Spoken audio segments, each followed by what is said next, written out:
सभी को नमस्कार। चैनल शैक्षिक दुनिया में आपका स्वागत है। आशा है कि आप बहुत अच्छा कर रहे हैं। इसलिए आज के वीडियो में मैं उन विषयों को जारी रखना चाहूंगा जो हमारे बचे हुए में लंबित थे। आज का वीडियो बहुत छोटा होगा क्योंकि हमारे पिछले वीडियो में मुश्किल से 2-3 कॉन्सेप्ट ही बचे हैं। वास्तव में मैं उस वीडियो के साथ अगली अवधारणा को मर्ज करने का निर्णय ले रहा था।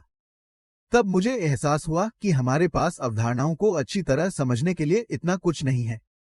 इसलिए मैं वीडियो को अलग बनाने की कोशिश कर रहा हूं। तो आज के इस वीडियो में हम देखेंगे कि बाकी तरह की कंपनियों में क्या क्या पेंडिंग है और हम उस विषय को समाप्त कर देंगे और हमारे मूलभूत सिद्धांत स्पष्ट हो जाएंगे। चलिए शुरू करते हैं। तो हमारा पिछला विषय सूचीबद्ध कंपनियों पर था। तो आज हम वहीं से शुरू करेंगे और देखेंगे कि क्या बचा है। हम बुनियादी बातों को हवा देंगे। मुझे आशा है कि मेरी व्याख्या आपके लिए सुचारू रूप से चल रही है। मुझे आशा है कि और यदि कोई संदेह या प्रश्न है तो मैं हमेशा अपने टिप्पणी अनुभाग में उपलब्ध हूं। क्योंकि आप मेरे लिए एक तरफा संचार हैं, इसलिए मुझे आपसे अनुशंसाएं और प्रतिक्रिया प्राप्त होगी। पिछले वीडियो में हमने देखा कि लिस्टेड कंपनियों का एक सेक्शन है, सेक्शन 252।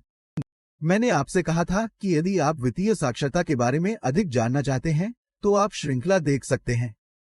तो आप वित्तीय साक्षरता क्या है इसका एक अच्छा अवलोकन प्राप्त कर सकते हैं। हम सेबी को भी पढ़ते हैं, जो भारत का सुरक्षा विनिमय बोर्ड है, जो प्रतिभूतियों में निवेशकों के हितों की रक्षा करता है और प्रतिभूति बाजार को नियंत्रित करता है। तो अब जो बचा है वह एक छोटी सी कंपनी है।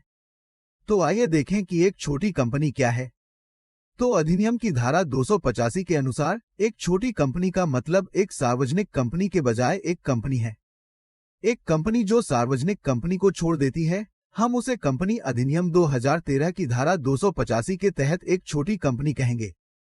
क्या कहती हैं छोटी कंपनियां? अगर कंपनी की शेयर पूंजी 50 लाख से अधिक नहीं है तो हम उस कंपनी को एक छोटी कंपनी कहेंगे। और इतनी अधिक राशि जो निर्धारित की जा सकती है, इसका मतलब है कि यह शर्त में दी जाएगी या यह 50 लाख होगी या जो भी कंडीशन हो, अगर इससे ज्यादा न हो तो ऐसी कंपनियों को हम छोटी कंपनी कहेंगे। अगला मानदंड क्या है? इसलिए हम एक छोटी कंपनी के रूप में विचार करते हैं। तो टर्नओवर। अब टर्नओवर का मतलब बिक्री है। जब भी हम कोई कंपनी करते हैं तो बिजनेस में टर्नओवर कहते हैं कि कितनी बिक्री हो रही है। मान लीजिए कोई अच्छी कमांडिंग कंपनी है तो उसका टर्नओवर 2 करोड़, 20 करोड़ आदि है। तो कौन सी अब कौन सी कंपनी जो अपने अंतिम लाभ और हानि खाते के अनुसार 2 करोड़ से अधिक नहीं है?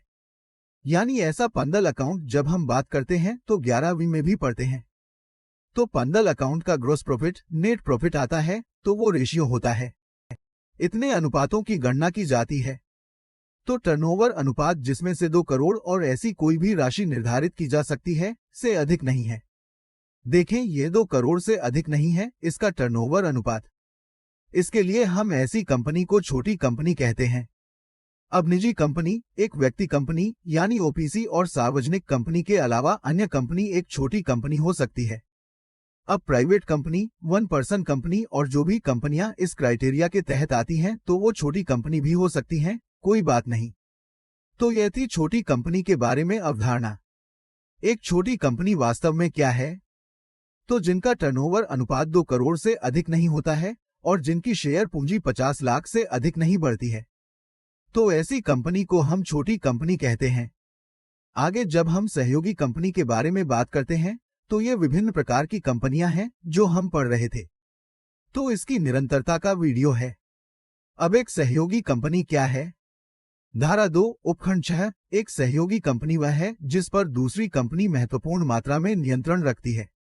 होल्डिंग कंपनी से आपको लगेगा कि ये समान है, लेकिन थोड़े अलग भी हैं, क्योंकि धारण करने में भी हमने देखा है कि शक्तियों का कुछ नियंत्रण होता है। लेकिन नहीं, हम देखेंगे कि वास्तव में इसमें क्या है। तो एक सहयोगी कंपनी वह होती है जिस पर दूसरी कंपनी का काफी हद तक नियंत्रण होता है। यहां हम कुछ हद तक नियंत्रण की बात कर रहे हैं। वहां हम पढ़ते हैं कि जब एक कंपनी दूसरी कंपनी की अधिकांश शेयर पूंजी खरीदती है तो उसे होल्डिंग कंपनी कहा जाता है। लेकिन यहाँ यह नहीं लिखा होता है कि कौन सा शेयर खरीदा जा रहा है या नहीं। यहाँ यह लिखा है कि नियंत्रण की एक महत्वपूर्ण डिग्री का अभ्यास करता है। यहाँ कुछ हद तक नियंत्रण की चर्चा की जा रही है। जो एक सहायक कंपनी पर प्रयोग किए जाने वाले नियंत्रण की डिग्री से कम है। तो दूसरी कंपनी के संबंध में सहयोगी कंपनी का मतलब ऐसी कंपनी से है जिसमें उस कंपनी का महत्वपूर्ण प्रभाव है। यहाँ मुख्य आकर्षण प्रभाव के बारे में बात कर रहा है। हम कहते हैं कि सोशल मीडिया में कुछ प्रभाव है, लेकिन जो सहायक कंपनी नहीं है, पार्टनर के लिए यह थोड़ा मुश्किल हो सकता है। इसलिए यह होल्डिंग कंपनी से थोड़ा अलग है। यहाँ नियंत्रण की एक डिग्री है, लेकिन यहाँ खास बात यह है कि एक सहयोगी कंपनी का संबंध दूसरी कंपनी से है जिसका खासा प्रभाव है, जो कंपनी का प्रभाव है लेकिन सहायक कंपनी नहीं है। इस खंड के प्रयोजन के लिए महत्वपूर्ण प्रभाव का अर्थ पूंजी के कम से कम 20% का नियंत्रण है। यहाँ कहा जाता है कि 20% पूंजी एक समझौते के तहत नियंत्रित या व्यावसायिक निर्णय की जा रही है। अब जब भी हम व्यापार करते हैं तो कहते हैं कुछ समझौता। यह सलाह दी जाती है कि जब भी आप व्यापार करें तो एक लिखित दस्तावेज बना लें, क्योंकि भविष्य में अगर किसी सौदे या किसी व्यापार में घाटा हुआ तो आप कितना नुकसान उठाएंगे। अगर यह सब मौखिक है तो हमारे पास कोई लिखित प्रमाण नहीं होगा। उक्त व्यक्ति या व्यवसाय इकाई फर्म में शेयर अनुपात द्वारा क्या तय किया गया था, तो आपका अनुपात जो भी हो, तरलता के मामले में आप कितना योगदान देंगे। इसलिए यदि आप एक अच्छा कोर्ट केस करते हैं तो वहां एक लिखित दस्तावेज होना जरूरी है।